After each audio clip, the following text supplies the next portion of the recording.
কাঁচা আমের দিন শেষ, পাকা আমের বাংলাদেশ। আলহামদুলিল্লাহ, এবার বৃষ্টি না হওয়ার পরও অনেক বেশি আম হয়েছে। আল্লাহর ইচ্ছা, আল্লাহ বৃষ্টি ছাড়া অনেক বেশি আম দিতে পারে, বৃষ্টি দিয়েও আম দিতে পারে, সবই আল্লাহর কুদরত। এই আম একমাত্র ফল যেটা বাজার থেকে তেমন একটা কিনতে হয় না অন্যান্য ফলগুলোর মতো। বিশেষ করে গ্রামের মানুষদের তো কিনতেই হয় না, কারণ গ্রামের মানুষদের সবারই একটা না একটা আম গাছ থাকেই। আর এই আম ফলের আরো একটা সুন্দর ব্যাপার হচ্ছে, এই আম ফলটা খাওয়ার পরে যেখানে আটি ফেলা হোক না কেন ওইখানে গাছ উঠে যায়, গাছ বড় হয় আম ধরে, যার ফলে গ্রামের মানুষদের আসলে আম খাওয়া নিয়ে কোনো অভাব থাকে না। আমের সময়টাতে প্রত্যেকটা ঘরে ঘরে অনেক ভরপুর আম থাকে। তো যাই হোক, আমাদেরও কয়েকটা আম গাছ আছে আলহামদুলিল্লাহ। আর ওই আম গাছগুলোর মধ্যে মাশাআল্লাহ এবার এত বেশি আম ধরছে বৃষ্টি ছাড়াই। তো যখন আমের কলি বের হচ্ছিল, আমগুলো বড় হচ্ছিল, তখন কিন্তু বৃষ্টি ছিল না, কিন্তু ইদানিং এত বেশি পরিমাণে বৃষ্টি হচ্ছে, বাতাস হচ্ছে। আর এখন তো বৈশাখ মাস, বৈশাখ মাসে অনেক বেশি পরিমাণে ঝড় বৃষ্টি হয়, পাকা পাকা আমগুলো ঝরে পড়ে যায়। এই জন্য আজকে চলে আসছি আমাদের গাছে সবগুলো পাকা আম পাড়ার জন্য।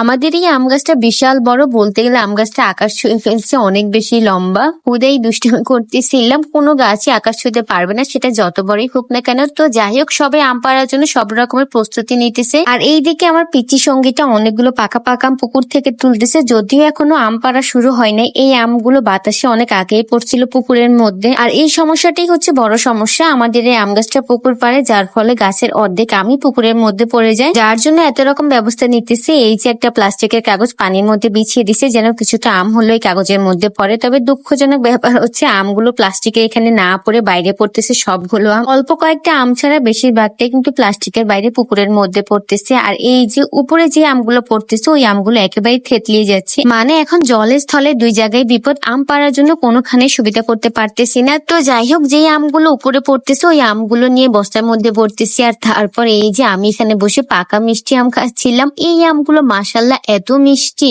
আমাদের সবগুলো আম গাছের মধ্যে এই গাছের আমগুলো আমার খুবই পছন্দের। আর এই যে দেখেন, সবগুলো আম পাড়ার পরে আমার মনে হচ্ছে যে আমি কোনো আমের রাজ্যে রয়েছি। এখানে সবগুলো আম কিন্তু পাকা পাকা আম। এই আমগুলোকে একদিন দুই দিন ঘরের মধ্যে রাখলে সবগুলো আম এরকম হলুদ হয়ে যাবে, পাকা হয়ে যাবে। আম কুড়িয়ে নেওয়ার জন্য এরপর আমি বসে পড়লাম, আর চারপাশ থেকে আম কুড়িয়ে এইভাবে বালতি ভরতেছি। এটা করতে যে আমার কাছে কি পরিমাণে ভালো লাগতেছে। বেশি বেশি ফল ফলাদি হলে এমন আনন্দই লাগে আলহামদুলিল্লাহ। যদিও সবগুলো আম এখনো পাড়া হয়নি, অর্ধেকের বেশি আম এখনো গাছের মধ্যে রয়ে গেছে, ওই আমগুলো অন্যদিন পাড়া হবে। আর আমি তো একটার পর একটা পাকা আমি খেয়ে যাচ্ছিলাম, এত বেশি ভালো লাগতেছিল এমন পাকা আম খেতে। এরপর হচ্ছে সবগুলো আম এভাবে বালতি করে নিয়ে নিচের থেকে উপরে নিয়ে আসতেছি বস্তার মধ্যে ভরার জন্য। এখানে আমার সঙ্গীরা আমাকে সাহায্য করতেছিল। আলহামদুলিল্লাহ, আজকে অনেকগুলো আম পাড়া হয়েছে, 2 বস্তা হয়েছে। বাকি আমগুলো আবার অন্য কোনো দিন পারবো। আম পাড়া হয়ে গেছে, এখন বসে বসে শুধু আম খাবো। তো সবাই ভালো থাকবেন, সুস্থ থাকবেন, দেখা হবে আবার অন্য কোনো ভিডিওতে। সবাইকে আল্লাহ হাফেজ।